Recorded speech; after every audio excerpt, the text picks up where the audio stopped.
రాహుల్ గాంధీ దూరదృష్టితోనే కేంద్ర ప్రభుత్వం కులగణన నిర్ణయం తీసుకుందని మల్కాజ్గిరి కాంగ్రెస్ పార్టీ అధ్యక్షుడు సింగిరెడ్డి హరివర్ధన్ రెడ్డి అన్నారు. కులగణనపై మేడ్చల్ పట్టణంలో హరివర్ధన్ ప్రత్యేక సమావేశం ఏర్పాటు చేశారు. ఈ కులగణన కేంద్ర ప్రభుత్వం తీసుకోవడానికి ముఖ్య కారణం రాహుల్ గాంధీ అని అన్నారు. భారత్ జోడో యాత్ర ద్వారా భారతదేశ వ్యాప్తంగా పాదయాత్ర చేపట్టారని అన్నారు. మరి యాత్రలో వినతుల సందర్భంగా కులగణన చేయాలని నిర్ణయం తీసుకున్నారని కూడా అన్నారు.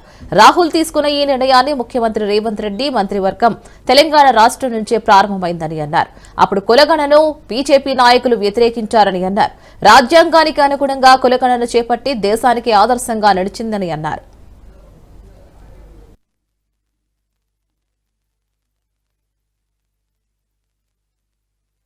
కులగణన ఏదైతే తీసుకున్నారో దాన్ని చేపట్టినందుకు హర్షం వ్యక్తం చేస్తూ ముఖ్యంగా ఈ కులగణన కేంద్రంలో ఉన్నటువంటి ప్రభుత్వం తీసుకోవడానికి ముఖ్య కారణమైనటువంటి మా ప్రియతమ నేత శ్రీ రాహుల్ గాంధీ గారు ఆయన భారత్ జోడో యాత్ర ద్వారా భారతదేశ వ్యాప్తంగా పాదయాత్ర 4000 కిలోమీటర్లు చేస్తున్న సందర్భంగా వివిధ వినతులు వచ్చిన సందర్భంగా ఆయన కులగణన చేయాలి, ఏ కులం ఎంతుండ్రో వాళ్ళకంత దక్కాలి అనేటువంటి నినాదంతో ఆయన ముందుకు పోవడం జరిగింది. మా ముఖ్యమంత్రి రేవంత్ రెడ్డి గారు, మా మంత్రివర్గం మొట్టమొదటగా ఫస్ట్ సారి తెలంగాణ నుంచే మొదలైంది. బీజేపీ వాళ్ళు కూడా కించపరిచినట్టు మాట్లాడారు. టీఆర్ఎస్ పార్టీ వాళ్ళైతే అధినాయకులే వాళ్ళు కులగణనలో పాల్గొనలేదు. మరి ఈనాడు మా రాహుల్ గాంధీ గారి నిర్ణయం తెలంగాణలో మొట్టమొదటగా చేపట్టినటువంటి కులగణన ఒక సాంప్రదాయ పద్ధతిలో రాజ్యాంగానికి అనుగుణంగా చేపట్టి ఈరోజు దేశానికే ఒక ఆదర్శంగా నిలిచినటువంటి మన తెలంగాణ. మరి రాహుల్ గాంధీ గారు చెప్పిన విధంగా ఎలాంటి తప్పులు చేయకుండా